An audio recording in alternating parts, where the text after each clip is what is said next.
इस वक्त एक बड़ी खबर मिल रही है। अधीर रंजन चौधरी ने सदस्य बनने से इनकार कर दिया है उस समिति का जो एक देश एक चुनाव को लेकर गठित की गई थी। इस वक्त की बड़ी खबर आपको बता रहे हैं, एक देश एक चुनाव समिति का सदस्य बनने से है अधीर रंजन चौधरी ने। आज ही इसकी अधिसूचना जारी हुई। इसमें 8 लोगों का नाम शामिल था और 8 लोगों में एक सदस्य अधीर रंजन चौधरी भी बनाए गए थे। और अधीर रंजन चौधरी ने इस समिति का सदस्य बनने से इनकार किया है। ज्यादा जानकारी के साथ अंजलि सिंह इस वक्त हमारे साथ जुड़े हुए हैं। अंजलि, क्या कहा अधीर रंजन ने? जी देखिए, अधीर रंजन चौधरी ने गृह मंत्री अमित शाह के नाम ये पत्र लिखा है, जिसमें उन्होंने साफ तौर पर कहा है कि उनको मीडिया के जरिए और एक गैजेट नोटिफिकेशन के जरिए ये पता चला कि उन्हें एक हाई लेवल कमेटी का सदस्य बनाया गया है। हालांकि उन्होंने अपनी आपत्ति जताई है और साथ ही ये भी कहा है कि उनको इस कमेटी का सदस्य बनना स्वीकार नहीं है, क्योंकि जहां तक बात करें उनके लिखे हुए पत्र में, तो उसमें उन्होंने साफ कहा है कि एक ऐसी कमेटी जिसका कंक्लूजन शायद पहले ही, जिसमें जो आउटकम निकल कर आने वाला है वो पहले ही तय है, तो ये एक टोटल आई वॉश इसको बताया है उन्होंने। तो कहीं ना कहीं अधीर रंजन चौधरी ये इशारों में ये भी कहना चाह रहे हैं कि ये कमेटी सिर्फ दिखावे के लिए बनी है और फैसला पहले से तय किया जा चुका है। दूसरी बात, जो सबसे अहम बात है कि कांग्रेस अध्यक्ष मल्लिकार्जुन खड़गे को वो चूंकि राज्यसभा में लीडर ऑफ ऑपोजिशन है और उनको इस कमेटी का सदस्य नहीं बनाया गया है, जिसके लिए पहले भी केसी वेणुगोपाल ने ट्वीट करके एक आपत्ति दर्ज कराई थी कि एक सिटिंग एलओपी को आप इस कमेटी का सदस्य नहीं बना रहे हैं, this is an insult to parliament, ये उनके ट्वीट में वर्ड लिखे हुए थे।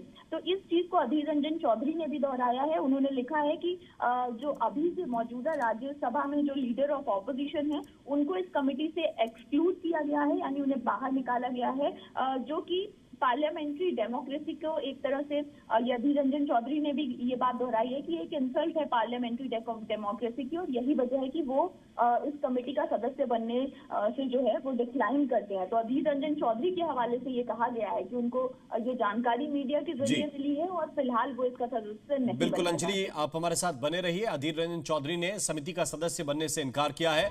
उस समिति में कौन कौन से सदस्य बनाए गए थे, जरा इसको आप देख लीजिए। रामनाथ कोविंद पूर्व राष्ट्रपति इसके अध्यक्ष हैं। अमित शाह इस समिति में शामिल किए गए थे। अधीर रंजन चौधरी को इसमें रखा गया था।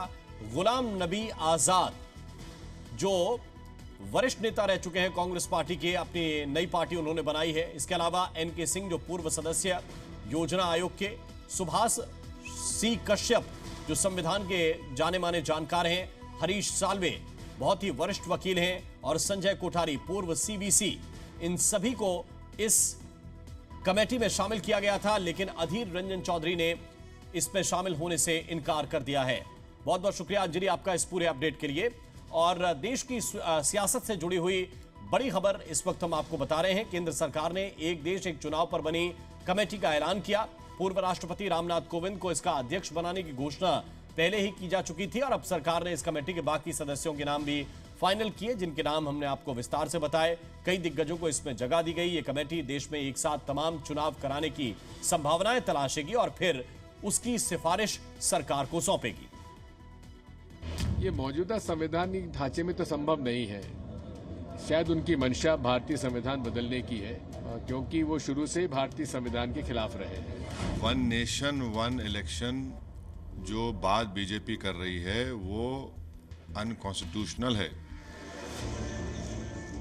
देश की सियासत इन दिनों फुल चुनावी मूड में है, जिसमें गठबंधन की तैयारी है, स्लोगन है, संकल्प है, मीटिंग है, कमेटियां हैं और तमाम वो सारे दांवपेच भी हैं, जिससे न सिर्फ अपने विरोधी को जुबानी हमले से बैकफुट पर धकेला जा सके, बल्कि चुनावी मैदान में भी करारी शिकस्त दी जा सके।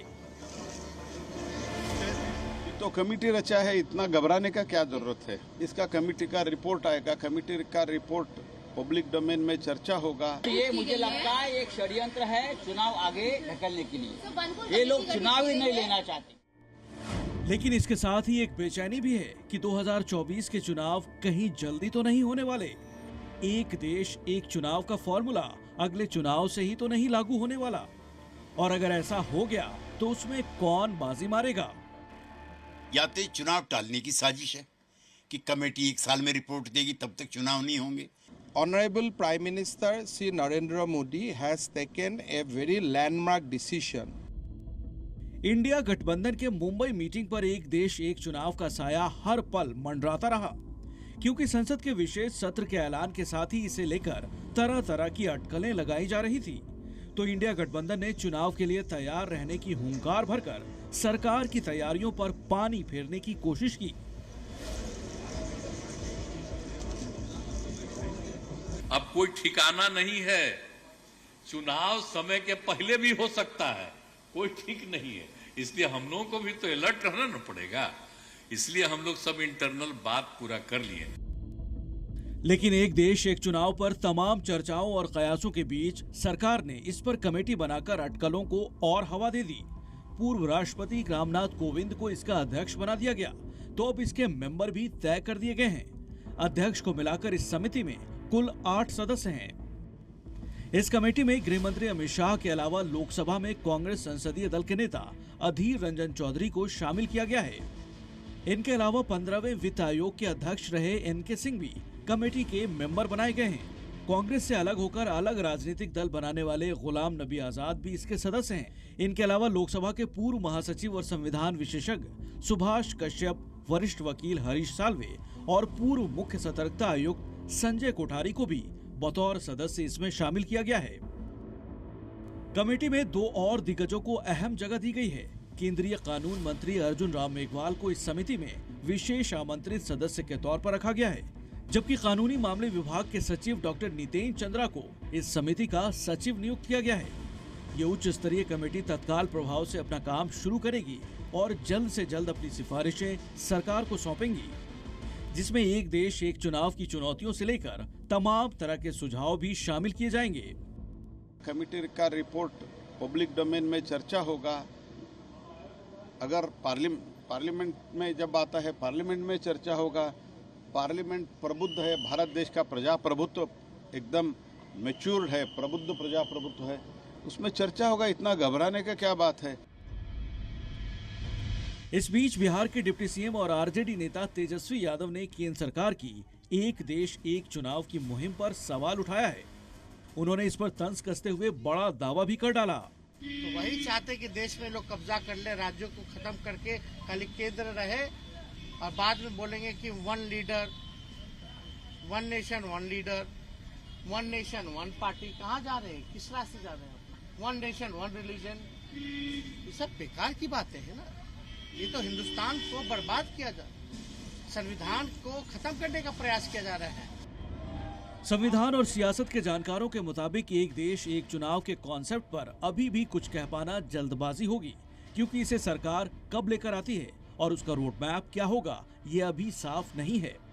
साथ ही इसे अमली जामा पहनाने के लिए भी कई पड़ावों से गुजरना होगा, जिसमें संवैधानिक संशोधन जैसे मुश्किल पड़ाव भी शामिल हैं। दिल्ली से विशाल पांडे के साथ ब्यूरो रिपोर्ट, जी मीडिया। और आइए अब आपको बताते हैं कि एक देश एक चुनाव के लिए सरकार को अभी और क्या-क्या कदम उठाने जरूरी होंगे। तो एक साथ चुनाव के लिए क्या जरूरी होगा? अनुच्छेद 83, 85 और 172 में संशोधन जरूरी हो जाएगा। चुनौतियां क्या-क्या हैं? अनुच्छेद 174 और 356 में संशोधन करना पड़ेगा। यह कैसे होगा, यह सरकार को तय करना है। अधिक वीवीपैट और ईवीएम मशीनों की जरूरत पड़ेगी। पेपर ट्रेल मशीनों की आवश्यकता पड़ेगी ज्यादा, बहुत ज्यादा। चुनाव की अवधि लंबी चल सकती है, चुनाव लंबा चलेगा। 14 विधानसभाओं की सहमति कम से कम जरूरी है इसमें। अतिरिक्त मतदान कर्मियों की आवश्यकता पड़ेगी जब एक साथ चुनाव होंगे तो। अधिक सुरक्षा कर्मी भी लगाने पड़ेंगे, उसके लिए भी सरकार क्या तैयार है?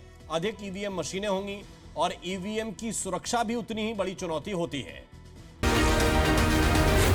जी न्यूज़।